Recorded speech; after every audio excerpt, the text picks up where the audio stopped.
Hello everyone, আসসালামু আলাইকুম। Welcome back to my channel. কেমন আছো সবাই? আশা করি আল্লাহর রহমতে অনেক অনেক ভালো আছো। আর আজকে আমি তোমাদের মাঝে একটা ভিডিও নিয়ে হাজির হয়ে গেলাম, আর এটা তোমাদের সাথে শেয়ারও করে দিলাম। যদি ভালো লাগে ভিডিওর শুরুতে বলবো একটা লাইক দিয়ে ভিডিওটা সম্পূর্ণ দেখার অনুরোধ রইল। আর লাউয়ের পাতা দিয়ে এভাবে ভর্তা করে খেতে কে না পছন্দ করে, আর যদি মুখে লেগে থাকার মতো হয় তাহলে তো কথাই নাই। চলো দেখা যাক কিভাবে কি করে ভর্তা বানিয়ে নিলাম। এই যে এখানে আমি একটা কড়াইতে আমি একটু তেল গরম করে কিছু কাঁচামরিচ আর 4-5 কোয়া রসুন আমি এখানে ভাজি করে নিব আগে তেলের সাথে। আর ভাজি করা হয়ে গেলে আমি হালকা একটু গরম হয়ে যখন এসেছে তখন কিছু চিংড়ি মাছের সাথে অ্যাড করে দিচ্ছি। দেখো, আর এখানে চিংড়ি মাছের মাথাগুলো নিয়েছি আমি। চিংড়ি মাছগুলো দেওয়ার পরে আমি এখানে আরেকটা জিনিস অ্যাড করে দেব, সেটা একটু পরে দেব। আগে এগুলোকে একটু ভালোভাবে নাড়িয়ে ভাজি করে নিই।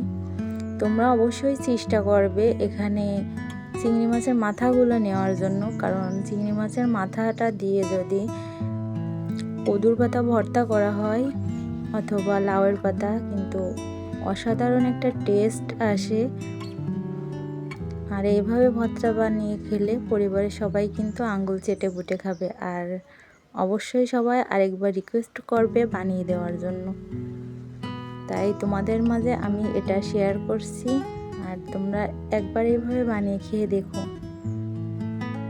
এখানে দিয়ে দিচ্ছি আমি কিছু জিরা, গোটা জিরা দিয়ে দিচ্ছি, কিছু সরিষা। আর এই গোটা জিরা আর সরিষাটা দিয়ে দিলে কিন্তু সুন্দর পরিমাণের একটা ফ্লেভার আসে, আরও স্বাদ দ্বিগুণ বাড়িয়ে দেয়। এখানে কিছু পেঁয়াজ কুচিয়ে রেখেছিলাম আগে থেকে, ওগুলোকে উপর থেকে ছড়িয়ে দিয়ে আমি কিন্তু ভালো সুন্দর করে ব্রেস্তার মতো ভাজি করে নিচ্ছি। এবার দিয়ে দিচ্ছি সেই লাউয়ের পাতা, আর লাউয়ের পাতাগুলো দিয়ে আমি কিন্তু কিছুক্ষণ ঢেকে রাখেছি। এখানে কোনো পানি ইউজ করিনি, একেবারে লো আঁচে আমি এটাকে একটু নাড়িয়ে নিচ্ছি। লাউয়ের পাতা দেওয়ার পর কিন্তু পুরোটা সেদ্ধ করে নিতে হবে না, একটু হালকা কাঁচা টাইপের থাকলেও হবে।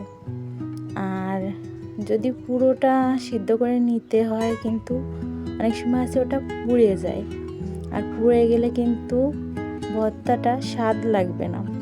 এখানে দিয়ে দিছি আমি একটু ঢাকনা দিয়ে ঢেকে, আর কিছুক্ষণ এভাবে লো আছে জাল করে নিয়ে আমি কিন্তু এটাকে ব্লেন্ড করে নেব ঠান্ডা করে। এবার কিন্তু আমার একেবারে সম্পূর্ণ পাতাটা সেদ্ধ করা হয়ে গেছে। আর দেখতে পাচ্ছ এখানে কিন্তু পাতাটা একটু কাঁচা টাইপের আছে, যেহেতু আমি এটাকে ব্লেন্ড করব এই জন্য আমি এগুলোকে ভালোভাবে উঠিয়ে নিচ্ছি। ভালোভাবে উঠিয়ে নিয়ে এটাকে কিছুক্ষণের জন্য ঠান্ডা হতে দেব। আর ঠান্ডা হতে হতে একটা কথা তোমাদের সাথে শেয়ার করি, তোমরা যদি নতুন কোনো বন্ধু আমার চ্যানেলে এসে থাকো তাহলে প্লিজ চ্যানেলটা সাবস্ক্রাইব করে অল বেল বাটন চেপে রাখবে, এভাবে নতুন নতুন ভিডিও, রান্নার ভিডিও পাওয়ার জন্য। আর আমার রান্নার ভিডিওগুলো কেমন হলো অবশ্যই কমেন্ট বক্সে জানিয়ে যাবে। দেখো আমি কিন্তু এটাকে ব্লেন্ড করেও নিয়েছি, আর এখন আমি ভাত বেড়ে নিচ্ছি, তোমাদের সাথে খেয়ে দেখাবো। একসাথে সব কিছু যখন ভাজি করে নিয়ে ব্লেন্ড করা হয় তখন কিন্তু আসলে এটা আর তেলের ভিতর দেওয়া লাগে না। দেখো কত সুন্দর হয়েছে, আর স্মুথলি। আর একটা কাঁচামরিচও সাথে নিয়ে নিয়েছি আমি। আর একটুখানি লাউর পাতা ভর্তা দিয়ে কিন্তু 1 প্লেট ভাত খাওয়া যাবে।